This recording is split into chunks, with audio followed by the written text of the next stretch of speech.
Hey, everybody. I am so excited to have you here as part of our Imperfect Heroes podcast. And you might be listening to us as well on YouTube or on Rumble. And so I'm just very excited for this new phase of our system growing and becoming more. Today, I have such an amazing guest. And if you love what you're hearing, I hope that you'll hit follow and leave a comment if you hear something that you think is interesting or you have a further question or you want to share your point of view. I would love to hear from you in the comments and we can move forward with that. But my guest today comes to us from down under. She's from Australia and she has an amazing book out and her name is Fiona Valentine. What a fun name to It is, isn't it? have. Yes, your holiday we just had a little bit ago, but we're talking about autism, and you've written a lovely book on the subject. And so let's talk a little bit. Fiona, why don't you let us know what you've got going on and how your book fits in and why you wrote this? Yeah. So I'm an artist and a business coach focusing on creativity. I help entrepreneurs and businesses to unlock their creativity, whether that's with content creation or whether that's with continuous improvement efforts. And along the way, I've been raising two daughters, and my younger daughter has is on the autism spectrum, and Yeah. it's been a long journey of figuring that out. So now she's about to she's just turned 25, and so we're kind of Wow. looking back on those 25 years and just sharing that story because for us, stories were so important as we were coming to terms with what this meant to be walking a journey with autism.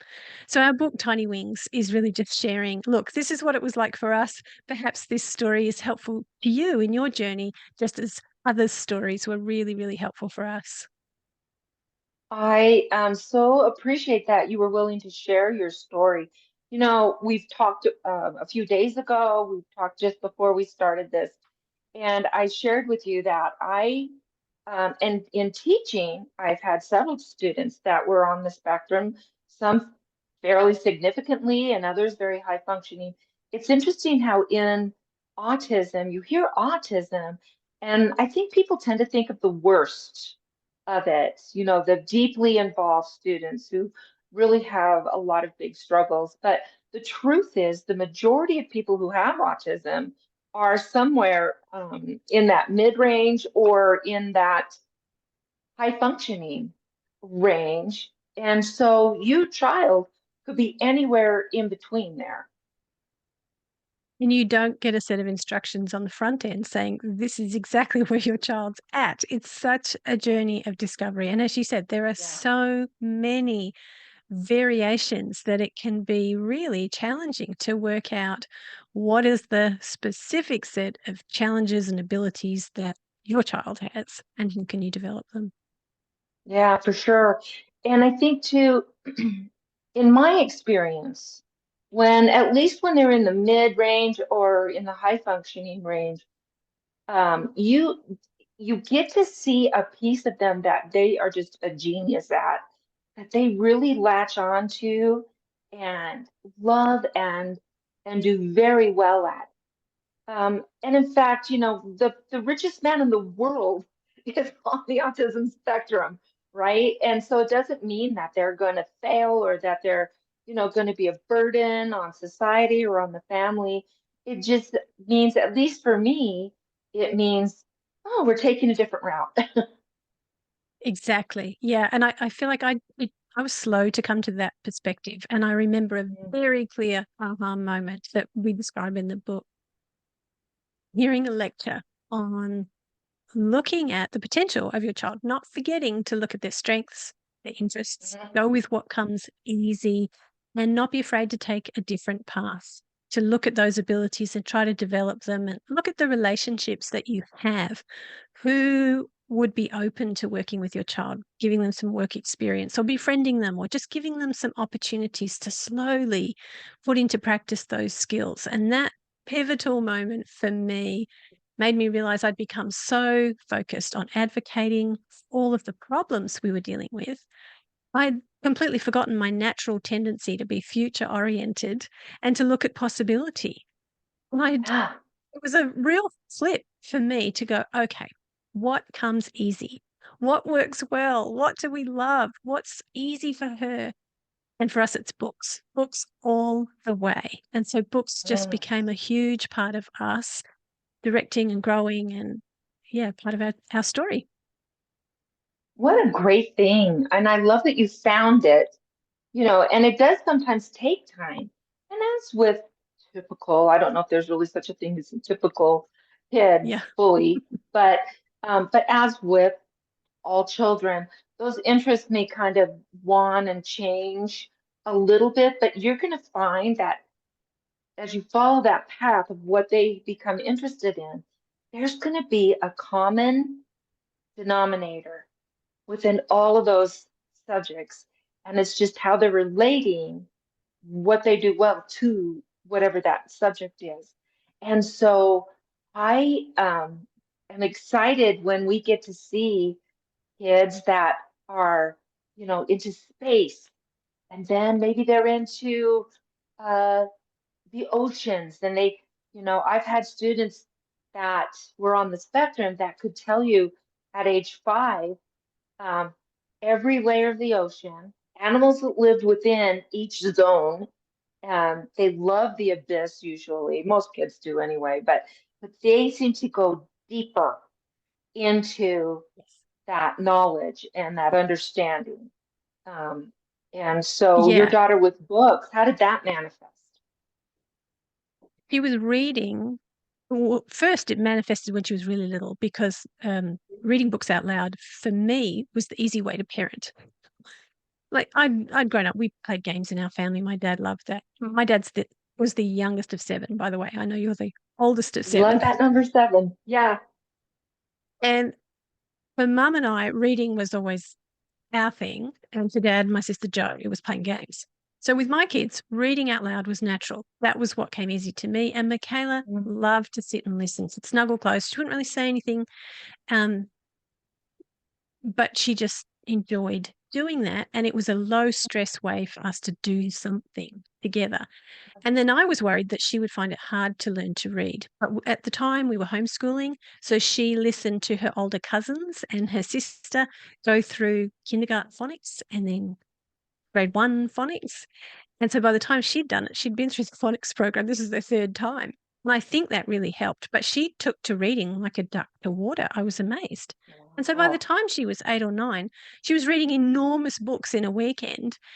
And we started to notice that she was remembering random facts she'd read or heard or seen on television and kind of playing snap with them. Oh, that's just like this. And we were kind of Oh, astonished at this ability to make little connections between yeah. amazing things. I saw this actor here and he was also in this, and it was just like this scene in this book. And I mean, it's not exactly like you think, oh, okay, well, that'll be a career, but it was there. And then as she's going Yeah. through school and we discovered there was cognitive delay and some other things going on, and school was a struggle for her, a real struggle. Oh, And it was quite scary as a parent going, okay, well, after some time we realized further education is not going to be an option for her. Oh my gosh, what are we going to do? So the book avenue, because she wasn't really coping academically and sensory wise, school sport days were a nightmare. We oh, and yeah. the special needs team decided, okay, well, let's try volunteering in the library. And that went great. So in the end, I kind of had this Ooh, crazy idea that let's just let's give up on school, because in Michaela's case, everyone else is gearing up for those final junior senior year. It's yeah. called VCE here, year 11 and 12, and the pressure, the whole environment shifts. And she was taking this on board, even though she wasn't expected to perform like everyone else. The Mhm. environment was different, and that was affecting her. So more and more she was finding sanctuary in the library. And finally I just said, look, can we just skip the last year of school? It's not working. What if she just volunteers in the library? Well, they came back and said, no, but we'd like to employ her in the library. I was like, Oh, what? So she ended up working part-time in her school library. So she was still in the community she loved. And it was extraordinary watching her blossom in that role. It was a real challenge, shifting from student to teacher, learning Yeah.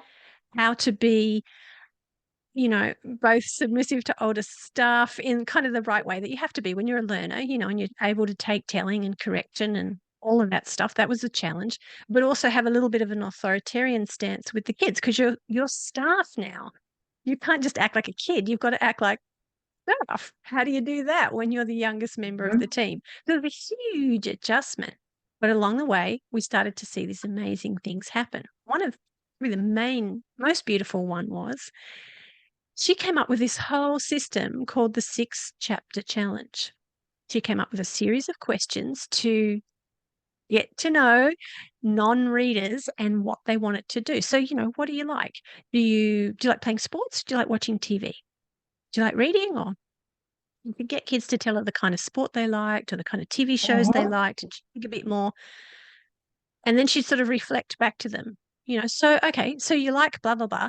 And do you like picture books or long chapter books? This was her really subtle way of saying, can you read or do you really struggle Yeah. to read? Without asking it up front, because she knows how vulnerable and dumb you can feel if there's any kind of struggle.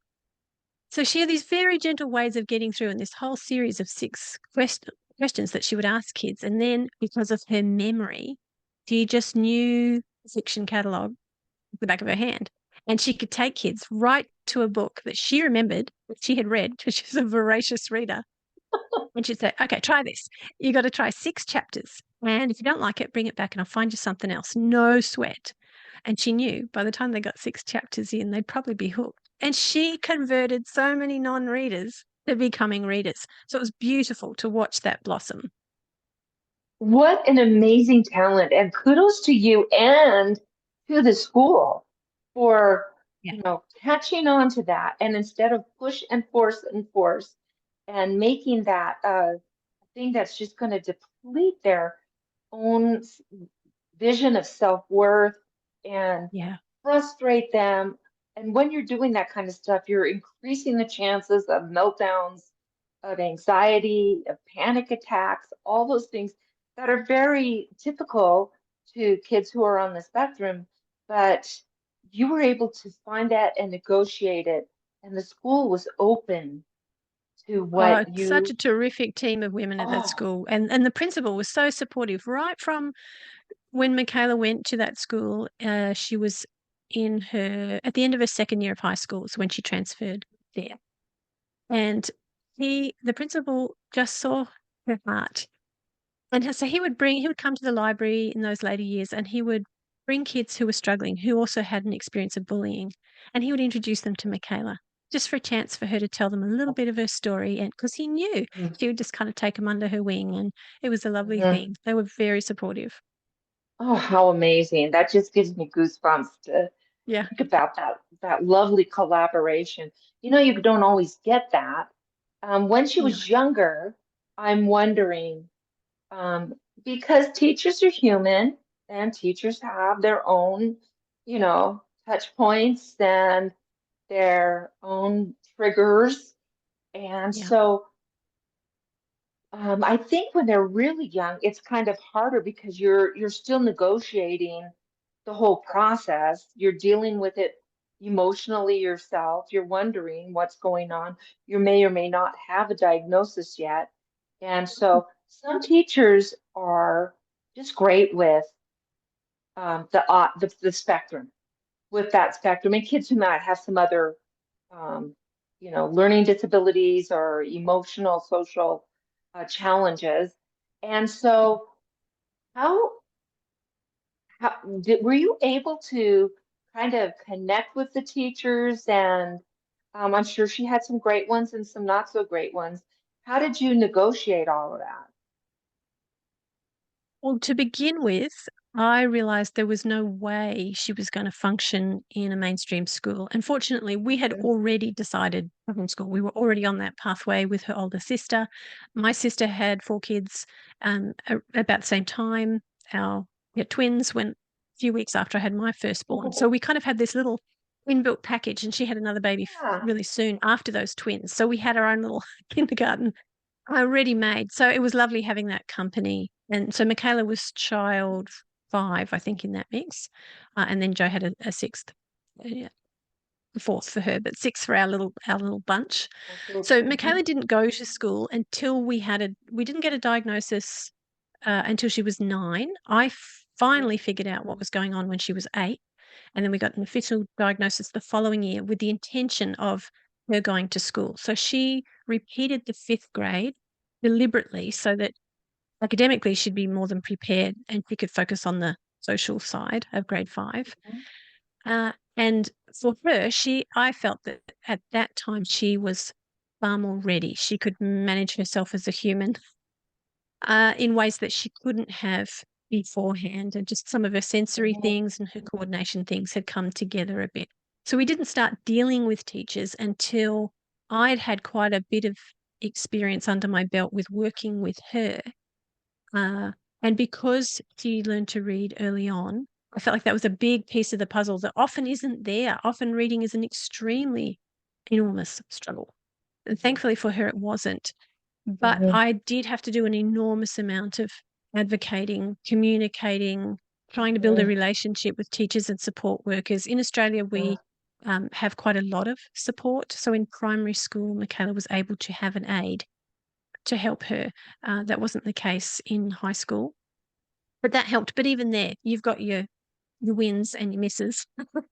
Um, so in general, yeah, we just had the usual mix of challenging relationships and ones that work better than others. Mhm. And yeah, it was a huge part of my life for a long time to be dealing with the school and advocating and learning to Mhm. not step on people's toes while also step up and not be afraid to say yes or no, or this is what my daughter needs, or can we do Mhm. this, or what about that? And for the most part, that was really well received. Um, and it's hard sometimes to know what your child needs and then have to wait for the teacher to reject your To advice and catch then up. 4 months later come back and go, you know what, you were right. Hmm. Yeah, and we just wasted 4 months. So, but you appreciate them coming around. I know that Yeah. when I was teaching, um, and I took on a lot, children with behavior issues, social emotional issues were kind of my cup of tea. I really loved them and engaged with them. And so I know that toward the end of the year, I would go and meet with my principal and, my top, we call them the high flyers, but, the ones that needed that extra support and stuff. And so I would meet with my principal and talk about each of these kids. And this is what they react to. This is what sets them off. This is whatever. Mm. And she would listen and write things down. And then she would try to get the kids with the teacher that had the temperament that met, And so we Oh, that's had wonderful. three first grades and, so three different personalities of teachers. And so she would try to match them with what would work. Now you don't always get that. I know in the United States, Yeah. some schools are just great like that, like the luck that I had, but others are totally not. And so, you have to start making some decisions. I know that you took those first few years with doing homeschool, and that is definitely a possibility. Um, it can be difficult if Mm. you're working full time and so, how are you going to manage that? But I love what you talked about in having this group that all did school together at some point. How did you make Yeah. that work? It changed at different times. Because my sister and I were on the same page, and she and her husband and my husband we were wanting to homeschool our kids. They actually moved interstate to be near us, and they Oh, had the home that they moved into was quite large.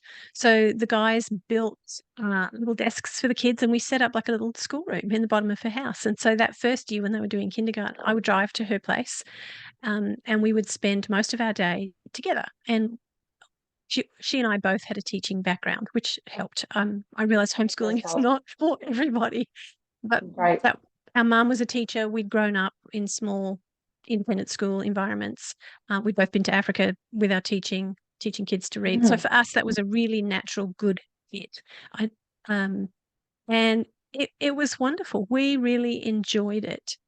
And then a little bit later, they actually moved next door. We knocked down the back fence, so the kids had one giant backyard for a few years. And it changed as we moved different places. And eventually, when our girls hit year 8 and year 5, um, Mhm. that's when we felt like, okay, all of us are ready for a change. I certainly felt the pressure of homeschooling, being an Mhm. occupational therapist, a speech Yeah. therapist, a dietitian, all the roles that you really do have to learn as a mum of a kid on the spectrum. I was just feeling fried. And I could see that Michaela was at the point where she could function better than she had. And she really needed the social modeling of more kids around her. Instead of Right. just being the Right. next youngest of a group of 6, Hmm. she really needed to be with her peers just to pick up all of those things that need to be learned by rote. They don't come naturally. And our eldest daughter, she really needed just a wider world at that point. Right. So we put them in school, local schools, and the elementary school year for Michaela, 5 and 6, that worked really well. But when she went to the local public high school, Mhm. it really was a disaster, frankly. Yeah. And fortunately, she had a wonderful teacher who had a son, a non-verbal autistic son. Oh, wow. Um, and so he knew what I was dealing with. He's a lovely man. He and his wife were terrific. And Oh. I remember going to a parent teacher interview and sitting down with him and saying, okay, so how's she going? And he just looked at me very kindly and he said, Fiona, it's not working. It's not the right school for her. You need to find somewhere else. I tried not to hyperventilate, but eventually we did. And Hmm. he was absolutely right. And I'm so thankful that he had the courage to just tell it to me straight. Oh, and you really bring up the word courage. And for a teacher, ooh, that's a scary place to be. You don't know how the parents are going to react to something like that. But kudos to you for listening, even though it hurt your heart at the moment, right? But listening in and processing it and then saying, okay, and having a relationship with a teacher that you trust. So, it Mm. was nice. If it was someone who was always on her case every day, blah, blah, blah, you wouldn't trust that person so much. But Yeah. if you had a teacher that's going through very similar situations within their own family and they get it, you're going to trust that person Yeah. more. For So, sure. And on the whole, yeah. we have just been so grateful for the teachers and the aides and the coordinators who've come into our life who have just gone above and beyond. I could not have done those high school years without them. We're just so grateful for their above and beyond care and Yeah. dedication. And I know how challenging it is for a teacher with a classroom when you've got multiple special needs kids, as many teachers Hmm. do, and so few Hmm. resources at times. Hmm. The drain, and especially if you've also got special needs kids at home, that can be, a double challenge that Yeah. some teachers are living with. And yeah, I've just got so much gratitude and respect for the work that teachers do. Yeah.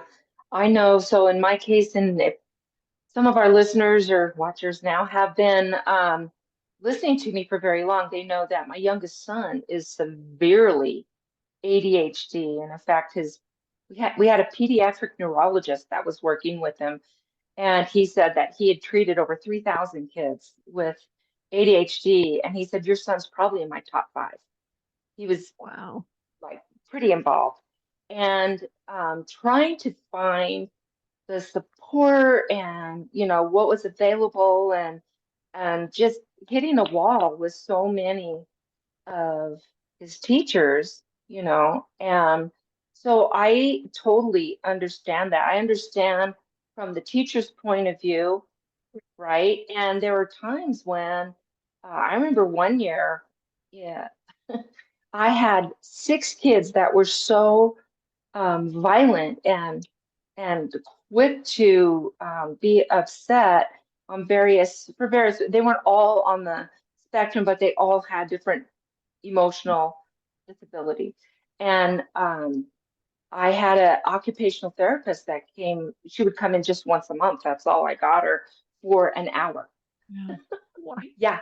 And she said, DJ, these six kids, I mean, they would qualify for a one-on-one, fully enclosed supportive classroom, and there's no room for them. And I said, I know, Wow. but they're mine. I got them. So let's do, you know, what we've got to Well, we do. can. Well, I had an aide for 2 hours of the day. I had an aide, and she every time she sat down, she fell asleep. And I would complain, but she'd been there for forever, and they weren't, it's just all of that. So I know from that point where a teacher's really trying the best they can, and they don't have all the resources that they really need. Compare that to the last 2 years of my teaching. My old school has shut down. But so the last 2 years, I was in this other school with that wonderful principal, and Mm, I was just blown away by the support that I had. And it was all because of the dedication of, you know, that school and that principal and those specialists. And if you can yeah. find something with that, but there are other options that are available. It's not just homeschool or, a public school. There Yeah. are lots of other options that are available. Did you look at any of those or look for some of those? We did. And some of our friends were in a kind of hybrid situation where they were studying at home and then they had like a few times a week there was a school cooperative, and I know that's worked really great for some people. Um, in our situation, it was the very structure and the volume of kids in a school that we were looking for because we were looking for Michaela to be with um, a lot of neurotypical kids because of the modeling of just being around and observing how kids interact, hopefully for better Yeah. interactions, not the worst ones. And it really did make a big difference for her just to normalize her behavior by being around other kids. And fortunately, she was in a school where most of the kids were great. So we did look at other options and we wondered if we were going to have to change again. Thankfully, we did eventually find a great school that she was in for 9, 10, 11. And then, of course, 12, year 12, she went into the library as a Yeah. part-time employee. Yeah. But she had 3 really terrific years. But in all of those years, I think for us as a family, we just decided that when we saw an issue, whether it was a coordination issue, a speech issue, a diet issue, we would start by doing some research and see what we could do ourselves. Because we knew in Michaela's case, she would get easily stressed by a lot of scheduling, a lot of Mhm. changes, a lot of going places. So, as much as possible, we tried to keep her routine simple and do what we could do at home, which was not Mhm. easy. But the exercises that we did, the dietary changes, okay, she lived through some really revolting recipes. Eventually, I figured it out.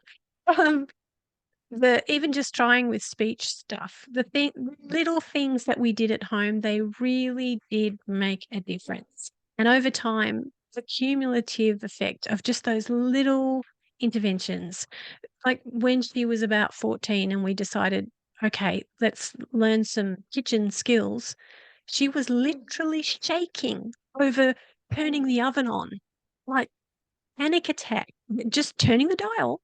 And it's not even a gas Wow. oven, it's an electric oven. I don't know what she thought was going to happen, but that's where we had to start. And it took multiple, okay, we're going to have a full Mhm. session. Let's practice turning the oven on without freaking out that it took multiple efforts just to learn to turn the oven on Mhm. without having a meltdown. Mhm. Now, this kid is a fantastic cook. Last night, she made us spaghetti, garlic bread, salad, did the whole thing, set the table. She cooks for us 2 or 3 nights a week. She does the family shopping. I mean, she's in her mid-20s, but she loves to do those things. But it was itty bitty beginnings. Um, just thinking, oh my gosh, really? Like, are we ever going to get anywhere? We can't even turn it on. So don't be Yeah. afraid to start small. Don't be afraid to start at home. It may not seem like much, but it really does make a difference. Well, and I love that you were giving her the time. The teacher in me is a data collector. And so, it may seem like we're not getting anywhere. She's struggling so much with just this simple task.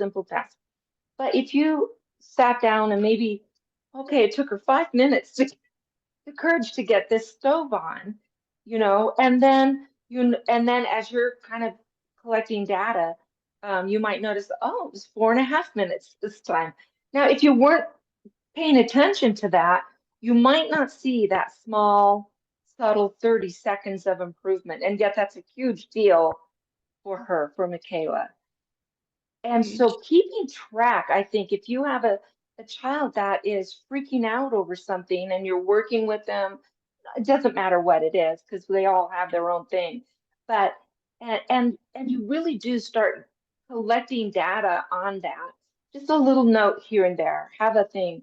But you're Mm, going to see, you're going to get to see those small changes, and over time they become wonderful cooks big or ones. whatever it is. Yeah. Yeah, It's but it's so it's true. not going to happen quickly. It's not, and it can be so frustrating that those little things take so long. Like I remember when Yeah. we first were like going to the shopping mall, going to the supermarket, and because of spatial awareness, oh, Michaela's bumping into people. So we had to kind of learn even how to walk through the mall, how to walk through the Mhm, shopping center and, sort of stick to the mhm, left and how to mhm. then, she was pushing my trolley and learning not to run over the back of my heels, which if your kids have done that to you, it's extremely painful. Yes, it But is. learning not to crash into people with the trolley, that took a long time. And then to learn to manage the trolley when you go get one item and put it in the trolley without obstructing everybody else in the supermarket. There were Right. such micro skills. But now, if you can hop on the bus, go to the grocery store, get an Uber to come home, or whatever. If you can manage these things, or most of the time, she'll do the shopping, and I'll go. She'll just text me when she's at the checkout, and I'll go. We'll just load up the boot and come home, and that independence, that feeling that she's making a contribution to the household at this point as an adult, she loves doing it, but it was 1,000 steps to get there. Yeah. Yeah. And so I think probably one of the key words for a parent of an autistic child is patience Totally. and then Totally. perseverance. Yeah. You And know. we're human. It's hard. You've got to make space for yourself to have a break For and get sure. someone to pour into you. And it's so challenging to do that. For me, Mhm. getting a break was learning to paint, and making Oh, painting space in my life became a space where I could get into a headspace where I was only thinking about the next color, the next paint stroke, all the issues of painting. And mhm, for an hour or so, I could forget about parenting, mhm. autism, and school, and all of those challenges. And it was a Yeah. wonderful when she was finally at school and I was working part time. Mondays were my day, so I made sure that I didn't just fill it with household chores or whatever. I set aside time to paint, and I had to set an alarm on my phone, or I'd forget to go to the school bus and pick her up. You just get deep in the zone. But having that window, something I've that done was that with my mine, was normal kids. lovely. I've forgotten. So, and those are stories for Not another good. day, but it Yeah. happens to everybody. I remember being left one time at church. My parents took off and went home, and I'm just having fun with all my friends. I think I remember my dad just grabbing me. I think I was all of like 7 years old or something, and he came from behind it. I didn't even realize I'd been left, but he was quite perturbed. So it Yeah, happens to everyone. And I it does think happen. another important thing is like you were kind of talking about is giving yourself a break, Yeah. right? And just saying, oh gosh, I didn't handle that well, or I didn't use this technique that we all agreed that I was going to use or whatever, I forgot. And, Mm. parenting is hard, even under the, best of circumstances, but you just really need to offer grace to yourself and say, okay, well, next time. We'll get it next time. If you need to make Absolutely. an I know. apology, you can make an apology. Yes, I think that's so important. I really struggled with just being angry and frustrated in those school years when, Mhm. anger is a sign of a blocked goal. We have a lot of blocked goals. Yeah, yeah, yeah, It's a real challenge not to get angry and frustrated. And I hated ever communicating that to her, but I failed in that a lot. And I found myself apologizing to her frequently for being impatient or um, just short over things. And she was so gracious in such a forgiving soul.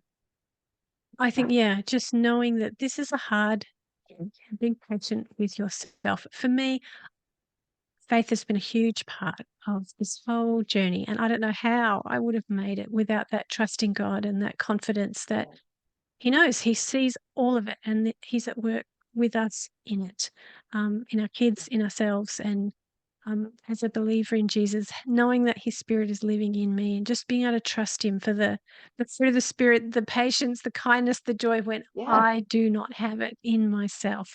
That's been a huge part exactly. of our journey.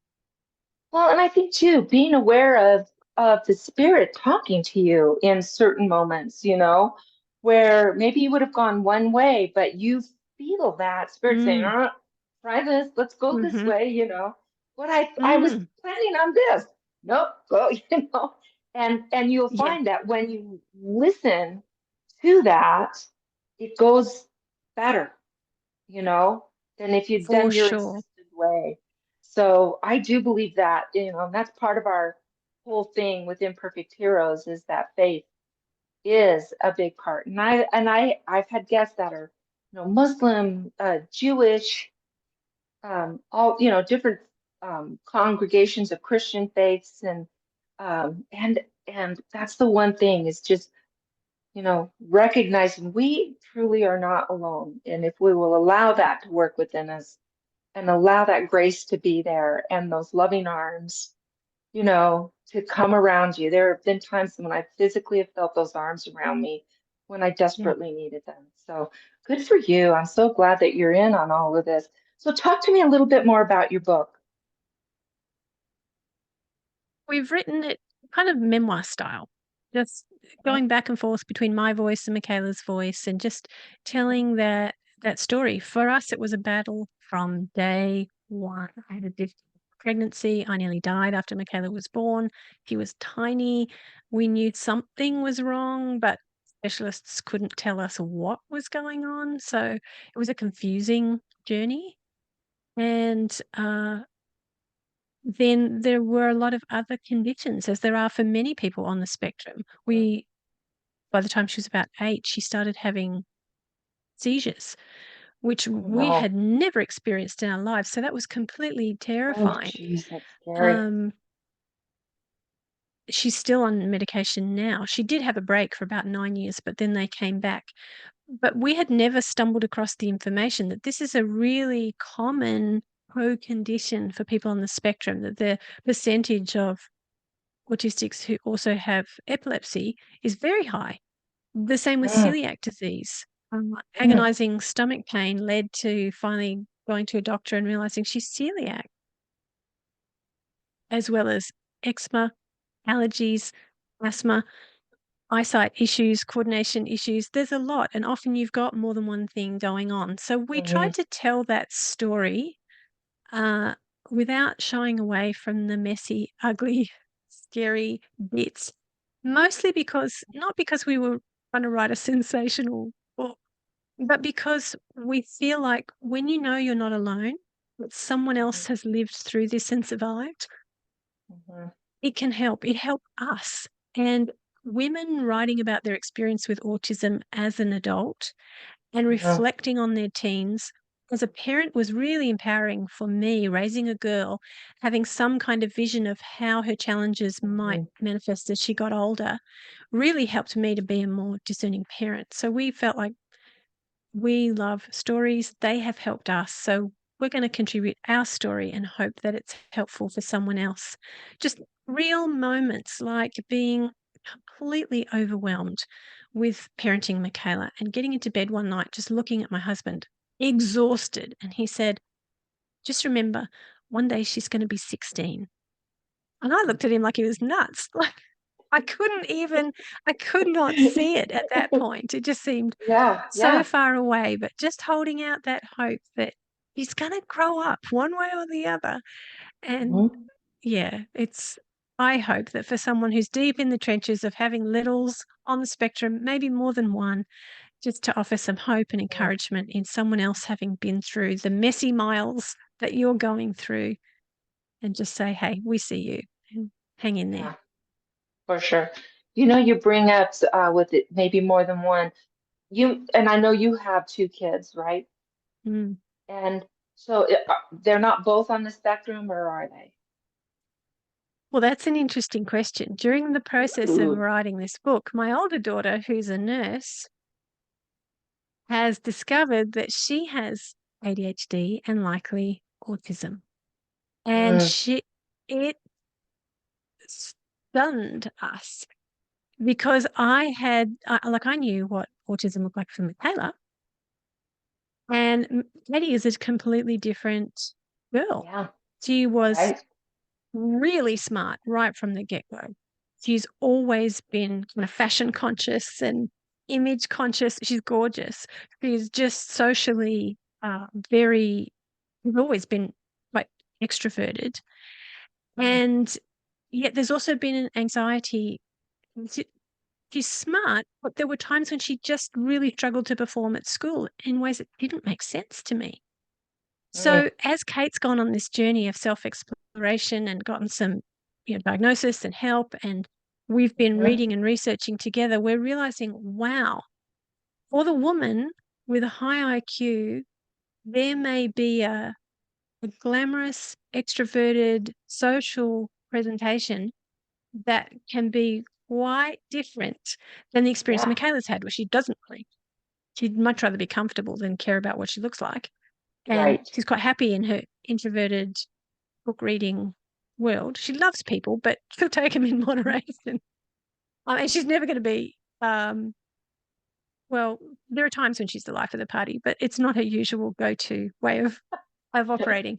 So just seeing, wow, these are completely different Mhm, expressions of mhm. autism.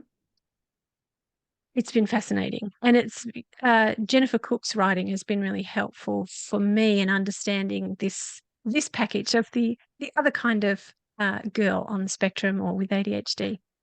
So that's been a Wow. big learning curve. So this is a new revelation for us, even as we're writing this book. And we've laughed about the fact that I think we need to write a second book called Ruffled Feathers on the sibling experience and the what Yes, autism ADHD can look like in a different package. yes, absolutely. And so you've got kids who, will address autism in very different ways within the same family. You may have kids who within the family, some have, or one or some have autism and the others don't. And so how do you make sure you're meeting the needs of all the kids, where, making sure that relationship is strong and that they aren't feeling lost in the mix while you're still meeting the needs of your most needy, we'll say, Yeah. child, and what a Yeah, challenge it's that is. so challenging. And I know for Kate, that was a big thing. It was just a costly thing Mm, for the time, for managing meltdowns and all of the situation to be able to feel like there was space for her to be her and her to, just family dinners that are disrupted because of a drama or stress or whatever. And yeah, um, we, I guess our approach, well, there were a couple of things. I mean, one, faith was always a big part of that. sure. Two, we tried to be really honest and to deliberately make time for her. We didn't always get that right, but that was another way that we were somewhat aware of the cost to her. But we would Mhm, verbalize it, that we saw it. We saw that this was hard. Um, and the other thing was we tried to keep our life pretty simple. We mm, recognized that we were dealing with a lot. So we tried to manage our home and keep it orderly and not run Mhm. around to 1,000 extracurricular activities, but just Yeah. keep Yeah. life pretty simple. And I could see, even though I didn't know that Kate was dealing with ADHD and probably autism, I had no idea. I could sense that school was more than overwhelming for her. Even though she's smart, Mhm. capable, popular, it was very stressful. And so my dad, as the youngest of 7, had a very strong work ethic and his generation and, all of that. And so we as girls, my sister and I, we would mow the grass and so we'd help Mhm. inside the house and outside the house because there were no sons. So we did quite a lot in addition to school and music lessons and all of that. But I felt like for my girls, they were growing up in a different era with a different set of Mhm. needs. Life is Mhm. just different than it was when I was a kid. And so my husband and I decided we deliberately asked very little of them in terms of yard work, for instance, Mhm. or even housework. But they did do some, and they were capable. They both learned to cook and shop and clean.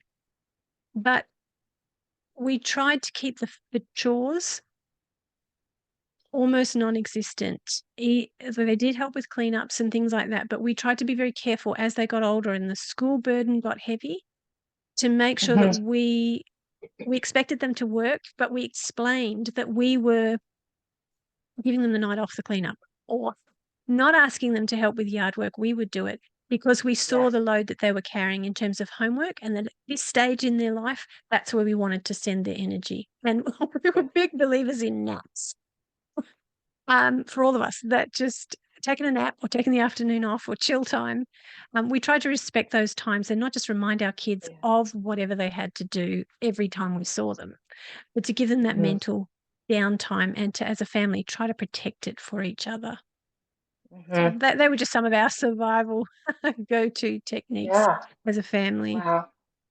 Well, it sounds like you've just done a great job and you've really thought things through. You've come up with some answers that people may have questions too. And so, if our listeners want to get a hold of you or find out more about how to get your book, where should they go? Yeah. So you can find me at my website, fionavalentine.com.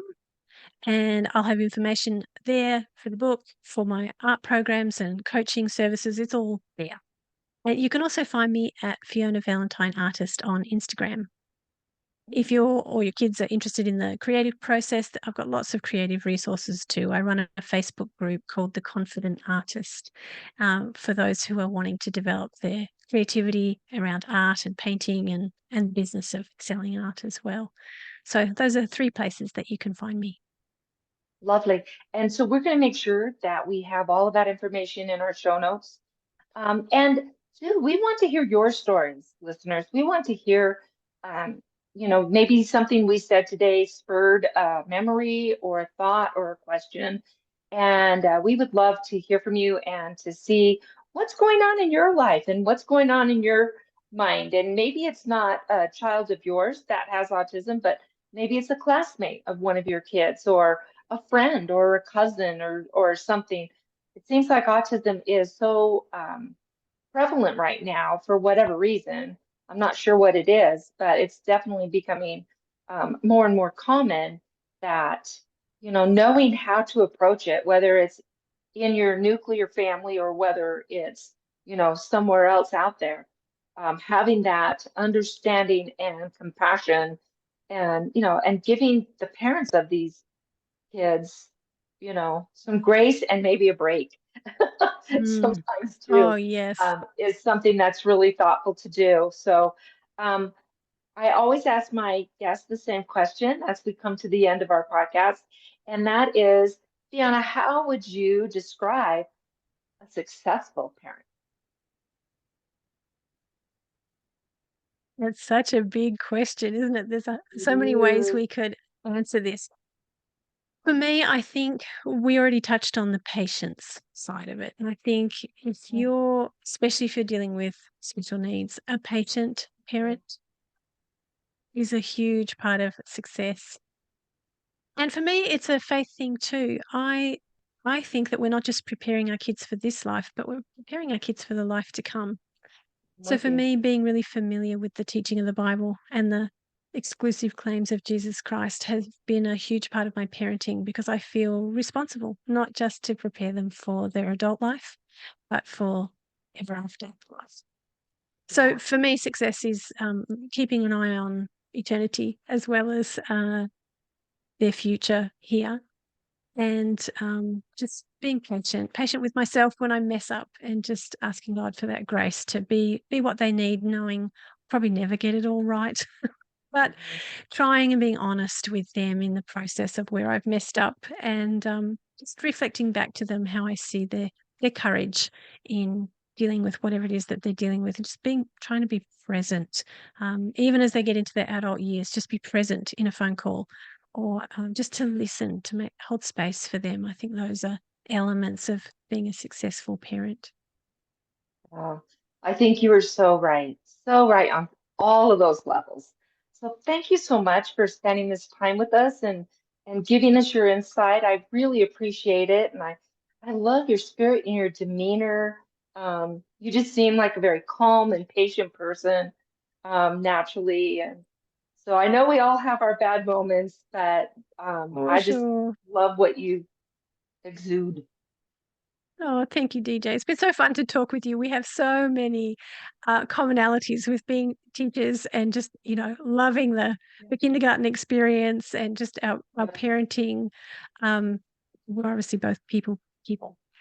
We could talk for hours. It's been fun. Thank you. We could. Well, and we'd love to maybe look at collaborating on things in the future, but thanks Sounds great. again, and we'll My we'll pleasure. talk to you again at some point. Okay, thanks. Bye. Bye. Okay, let me